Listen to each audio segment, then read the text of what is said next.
Oi pessoal, sejam bem-vindos. Essa é a Sala do Professor, sou o professor Jair de Paula e a aula de hoje é sobre formação do território geográfico. Essa playlist é especial para aqueles que estão estudando no segundo ano do ensino médio ou para quem está fazendo o terceiro ano e pretende se preparar para o Enem e quer dar uma revisada nos assuntos do segundo ano, ok? Já peço que você, por favor, se inscreva no canal, deixe o seu like, deixe o seu comentário, sua dúvida, irei responder a todos e espero que vocês possam se sentir supridos com essa demanda. Caso tenha ficado alguma dúvida, deixa aí nos comentários ou manda para os meus alunos, mandem aí no grupo do WhatsApp ou Telegram.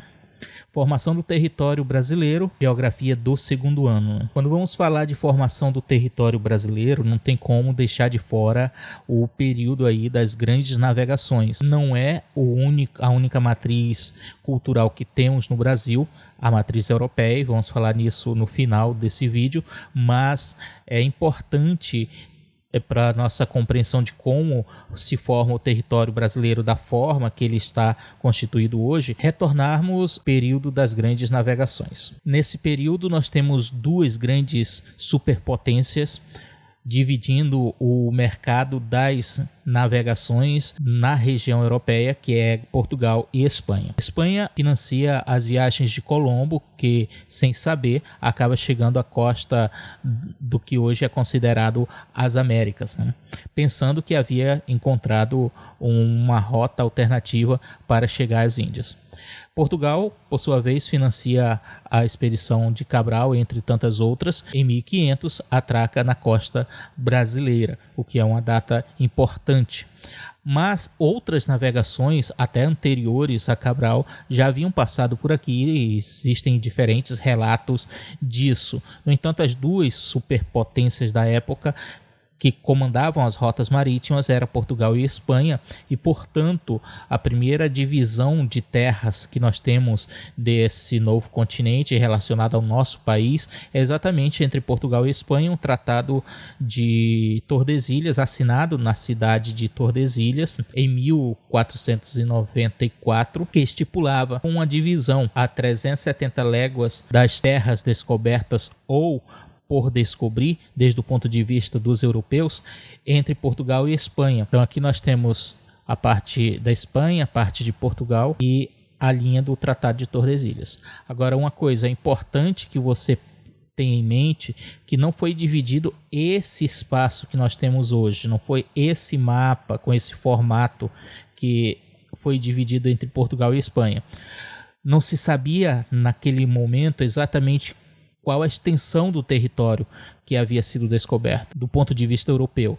Então se convencionou que a 370 léguas de Cabo Verde, o que tivesse de terra ou de água passaria a pertencer do lado direito a Portugal e do lado esquerdo à Espanha, certo? Mas ainda não existia esse formato de território. A partir daí começamos a formação do que hoje nós temos o território brasileiro propriamente dito. Um outro fato importante que ocorre e dá impulsão a essa construção do espaço geográfico do Brasil é a divisão das terras descobertas em capitanias hereditárias.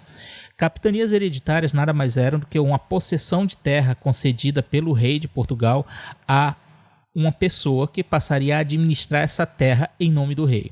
A terra continuaria pertencendo ao rei, só que a pessoa que recebia a função de donatário da terra, aquele que recebia a terra por posse do rei, tinha a autoridade de administrar toda aquela extensão de terra. Temos aqui então um mapa do que seria a costa do Brasil, a parte de Portugal, né?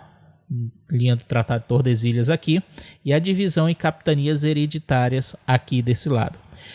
Entendo que isso foi um processo. Estou fazendo saltos gigantescos nesse vídeo com relação ao aspecto histórico, porque o que eu quero frisar na aula de hoje é que o Brasil tal qual existe hoje levou tempo para chegar a ter o território que tem e sofreu diferentes processos. Então vamos lá, as capitanias hereditárias então é esse novo, essa forma de administrar. O que ocorria na época para a implantação das capitanias hereditárias era simplesmente o fato de que não só Portugal e Espanha ficaram sabendo do novo continente, mas Holanda, Inglaterra, França, são países que visitaram essa região nesse período das grandes navegações.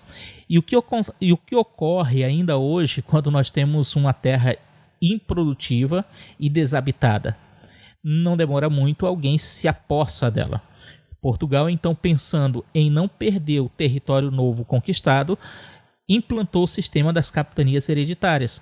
Ocupar para não perder, né? Foi lá, ocupou o espaço para não perder, ou para tentar não perder. Já no Brasil Império, que foi o período de 1822 a 1889, nós temos mais ou menos essa constituição de mapas. A partir daqui nós vamos ter vários mapas diferentes do Brasil. Observe que aqui você já tem um mapa muito mais parecido com o que nós temos hoje, certo? Não há mais aquela divisão da linha do Tratado de Tordesilhas, que deveria passar mais ou menos por aqui, salvo engano. Essa área que anteriormente era de posse da Espanha, passou então esse lado que era da Espanha, passou a ser também de Portugal, e obviamente a partir daí o Tratado de Tordesilhas como um todo perdeu a sua necessidade de existir. Ainda não temos aqui nesse período de 1821 o Acre, não temos ainda as divisões entre Mato Grosso e Mato Grosso do Sul. Aqui nós temos Goiás, ainda bem diferente do que conhecemos. O estado do Amazonas ainda não havia se separado do Pará. E aqui embaixo nós temos uma área que não é hoje, não é mais nossa, e naquela época que era a Cisplatina. Observe que então o nosso mapa ele vai ganhando e vai perdendo território até chegar a termos o que hoje possuímos. E aí nós chegamos a um mapa do Brasil nos dias de hoje, certo? A partir de 1960, o presidente da República da época, que foi Juscelino Kubitschek, juntamente com o urbanista Lúcio Costa e o arquiteto Oscar Niemeyer, transferiram o Distrito Federal, que antes era no Rio de Janeiro, desde a chegada da família real portuguesa ao Brasil, transferiram para uma cidade que foi construída propriamente para isso, planejada, que era Brasília. Nós temos aqui então o mapa atual do Brasil, com todas as seus 26 estados e o Distrito Federal. O que ocorre para que haja essas subdivisões? O estado ele é uma unidade federativa, uma unidade que possui um administrador, que é o governador. Esse estado se subdivide em municípios, que possui também os seus governantes, que nesse caso é o prefeito. Governar uma faixa de terra tão grande quanto o Brasil, que é um país de dimensões continentais, é algo muito difícil para uma pessoa só. Então essa subdivisão, desde a época das capitanias hereditárias, é uma solução para ocupar o espaço e conseguir administrar esse espaço e construir o espaço de forma satisfatória desde o ponto de vista da função. É importante sempre lembrar que a construção do espaço geográfico se dá a partir da função que aquele espaço natural precisa passar a ter para o ser humano. Observe então que no decorrer do tempo o território brasileiro sofreu diferentes alterações que podem ser vistas nos mapas de cada período. Alguns que nós colocamos aqui como exemplo, mas existem muitos mais. Como eu estava dizendo logo no início do vídeo, o importante para a nossa aula de hoje é perceber que o território ele se forma com as relações humanas ocorrendo sobre o espaço natural, transformando esse espaço natural para que possa ser utilizado pelo homem de uma forma mais funcional. E isso ocorre ao longo do tempo, é um processo. Esse processo ele não se inicia com a chegada dos europeus no Brasil, porque quando os europeus aqui chegaram, o ser humano já estava aqui. Já tínhamos a matriz indígena trabalhando o espaço natural, transformando esse espaço natural em espaço geográfico. Então nós temos os indígenas, muito tempo antes dos europeus, já se aproveitando de espaços abertos ou abrindo espaços na mata para construírem as suas ocas, para construírem as suas aldeias, para construírem as suas comunas. Isso é fato. Então, o processo de urbanização, o processo de espaço, de construção do espaço geográfico brasileiro ocorre muito antes do homem branco europeu chegar aqui.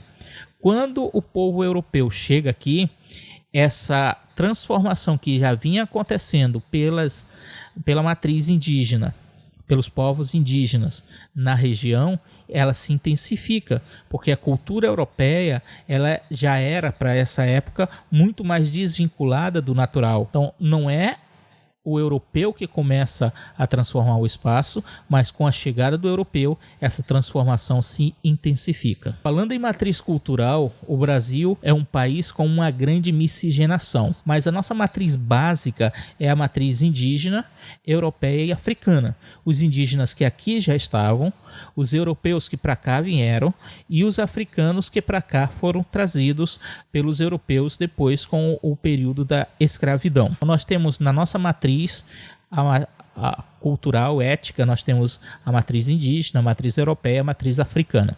É inclusive interessante que você olhe a sua cidade e perceba quais são as características indígenas que tem na sua cidade, quais são as características europeias que tem na sua cidade e quais são as características africanas que você pode ver na sua cidade.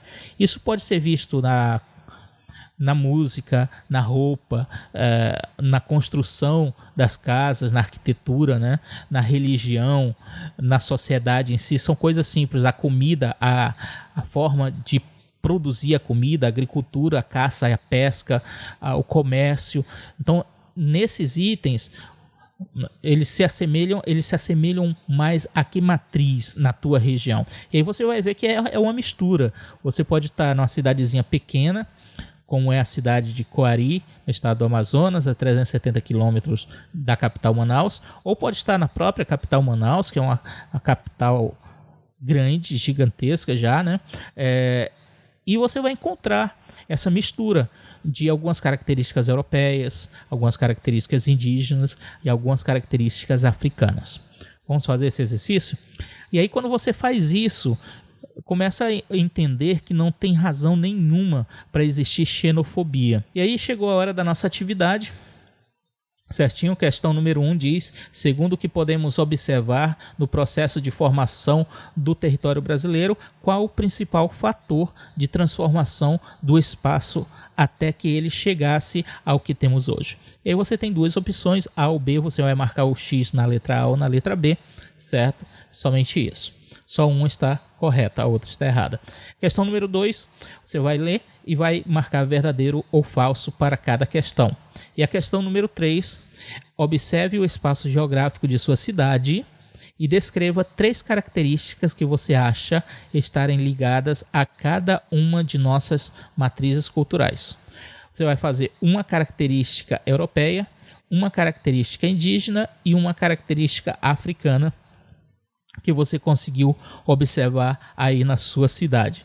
Não precisa sair de casa e dar uma volta pela cidade. Estamos em época de pandemia, então em casa mesmo você já conhece a sua cidade e por conhecer a sua cidade você consegue ter aí uma ideia. Ou quem sabe, abra a janela, olhe pela janela, olhe pela porta, observe a sua cidade e veja essas características, ok?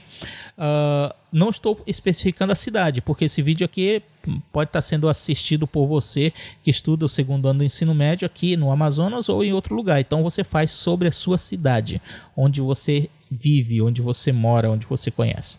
Certo? Você vai escrever essa resposta no caderno ou em um arquivo de computador e vai mandar para mim via WhatsApp, Telegram ou e-mail. Visite, deixe aí sua curtida, sua dúvida e até semana que vem com mais um vídeo, mais uma atividade das nossas aulas. Sempre tentarei de postar aí os vídeos do 2º ano na quinta ou na sexta-feira e os vídeos do 1º ano na segunda ou na terça-feira, dependendo de como esteja a conexão aqui em casa. Fechou? É nóis!